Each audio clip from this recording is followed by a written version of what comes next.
all have our favorite movies, some of them objectively good, and others not so much.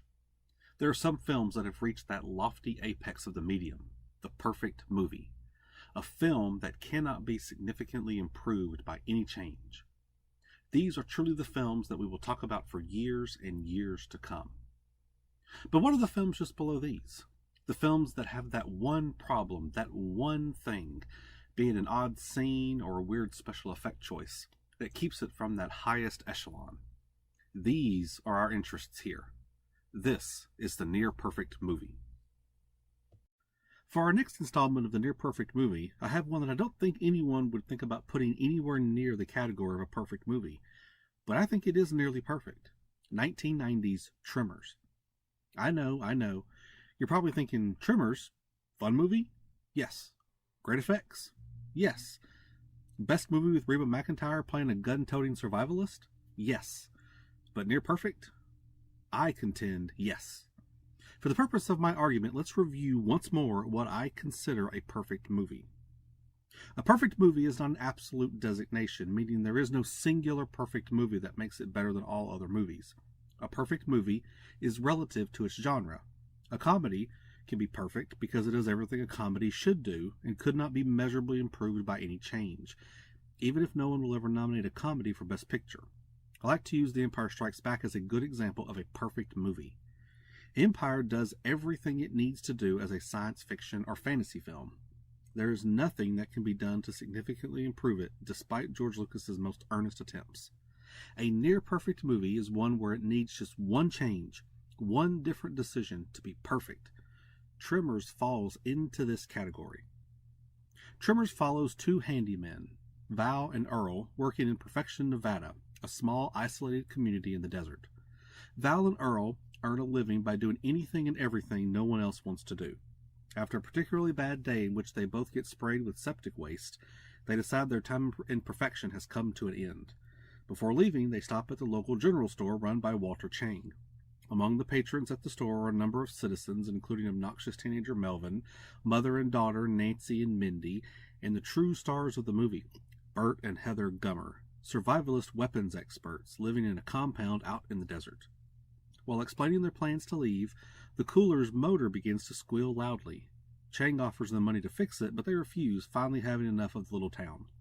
They make their way toward the mountain pass that serves as the only way in or out of the town, running into a geological graduate student, Rhonda, conducting seismological tests in the valley.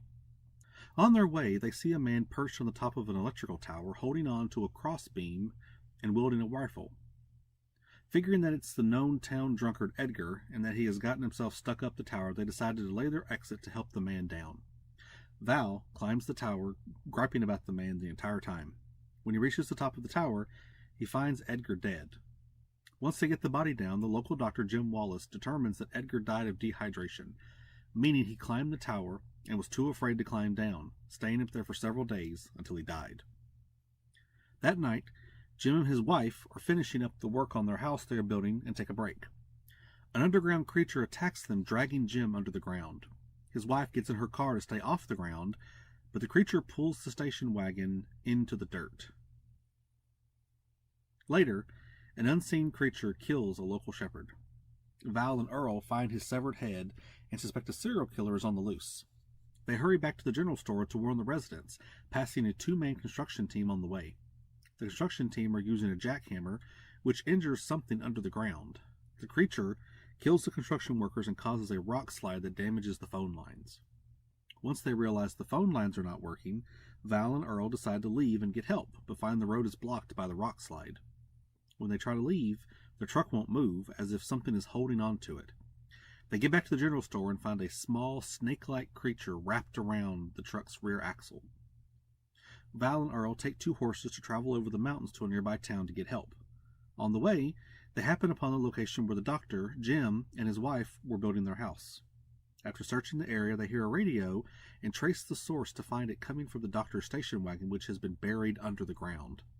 Pressing on their trip to the neighboring town, one of their horses is attacked by one of the small snake creatures. Suddenly, a massive worm-like monster erupts from the ground, revealing that the small creatures are one of its tentacled tongues. Val and Earl run from the creature, which follows after them. The chase ends when the creature chases them into the cement wall of an aqueduct, killing it. They are surprised by Rhonda's arrival. After seeing the creature, she returns to her equipment and determines that there are 3 others in the valley. While making their way to her vehicle, they are attacked by another one of the creatures and become stranded on a cluster of boulders. Rhonda surmises that the creatures hunt their prey by sensing the vibrations of their movements on the ground. The next morning, the creature is still there, making them realize that Edgar had been run up the electrical pole by one of them and eventually died. Rhonda finds some poles next to the boulder, and they use them to pole vault to her truck and make their escape. They make their way back to the general store. While explaining what's happening in the valley, the cooler begins to squeal. Despite their best efforts to unplug the cooler, Walter is killed by one of the worms. Meanwhile, Bert and Heather, clueless about what's going on, are making ammunition, which makes a lot of noise. The group tries to warn them, but the monster arrives, causing the others to think Bert and Heather have been killed. Instead, the 2 of them unload their armory into the worm, which had broken through the wall into their basement. This scene is one of the best ever made, employing perfect comedic timing and every filmmaking trick in the book. It's actually during this scene where the movie loses its status as perfect, but we'll return to that in a moment. Back at the general store, the group decides to use a bulldozer to drag a trailer to transport everyone out of the valley. On the way there, after picking up Bert and Heather, they notice the 2 remaining monsters doing something to the ground in the distance. Eventually, they realize what's going on when the bulldozer falls into a massive hole. The group retreats to a group of rocks. They manage to trick one of them into eating a homemade bomb, killing it and leaving one final worm, which demonstrates itself to be too smart to fall for that trick. Finally, Val has a plan. He grabs the last bomb and takes off running, drawing the worm after him. He gets to the edge of a large cliff drop-off and throws the bomb behind the monster. It explodes, scaring the worm into traveling faster. The worm hits the edge of the cliff and plummets to its death. This movie is great. The characters are fun and fleshed out, at least insofar as their importance to the story. Val and Earl are likable protagonists who you just can't help but root for. There's great storytelling throughout the movie with excellent setup and payoff, most notably Chekhov's squealing cooler. There are even things that you don't notice but demonstrate an excellent eye, or in this case an ear, for detail, such as the lack of scoring in most parts of the movie. When Val and Earl investigate the doctor's home site, the natural sound is jarring, making you subconsciously aware of just how much noise we make on a regular basis. But let's get to the best scene in the movie, which just so happens to also have the one flaw in the movie that prevents it from being perfect. Bert and Heather are in their basement making ammunition, which tracks one of the worms. The worm bursts into their basement, and the others are left thinking they have lost their friends. What follows is one of the funniest scenes of doomsday preppers fighting a prehistoric worm monster in a basement you'll probably ever see, which employs almost every filmmaking tool in the toolbox to perfection, or near perfection. Let's go through the scene. We start out with this great setup with all the townspeople on the top of the general store having been chased up there to escape the monster breaking through the floor. Suddenly, they see the monster's trail moving quickly toward Bert and Heather's place. Val gets on the radio and tries to explain to Bert as quickly as possible to get on his roof. Bert can barely understand him on the radio due to the sound of the machine going in the background.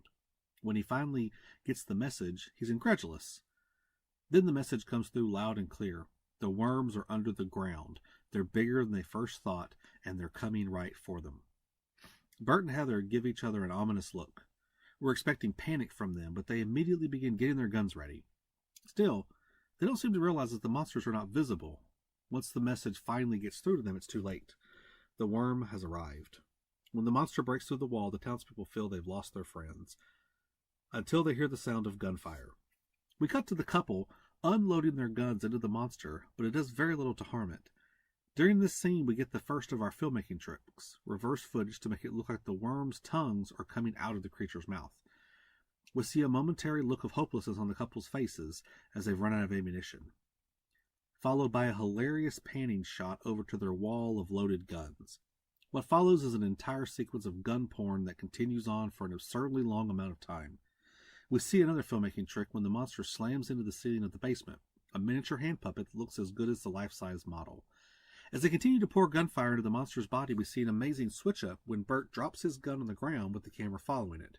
At a particular moment, the shot of the real gun is swapped out for a shot of a miniature, which then pans up to the miniature of the monster. The transition, which is performed nearly seamlessly, gives the illusion of a continuous shot that allows us to believe this is all happening in the same location and gives us a sense of scale to the monster. Eventually, Bert and Heather realize that their conventional arsenal is not going to do the trick against something this large, and are left with only one option: the elephant gun. Bert breaks the gun out of its case, loads the large shells into it, and unleashes the immense power against the worm. As the worm falls dead, Bert stands in triumph with his wife by his side. Broke into the wrong goddamn rec room, didn't you, you bastard? So what's the problem with this wonderful, wonderful scene? It's this one shot right here. For some reason, the director felt that he needed a scene of the full-size monster with a human character in the frame together, and decided the best way to do that was through the use of a composite shot. This shot looks so bad and completely rips you out of the experience you're watching. After all the effort put into making this worm monster attack look real, they decided to put a brief clip that starkly reminds you that none of it is real. It's like a baseball bat of reality hitting your suspension of disbelief as hard as possible. And it's completely unnecessary. Like I said, the filmmakers had already successfully sold the illusion. Take this brief shot out of the movie, and the movie would be perfect. Obviously, this one mistake does not detract from how fun the movie is. It is nearly perfect after all.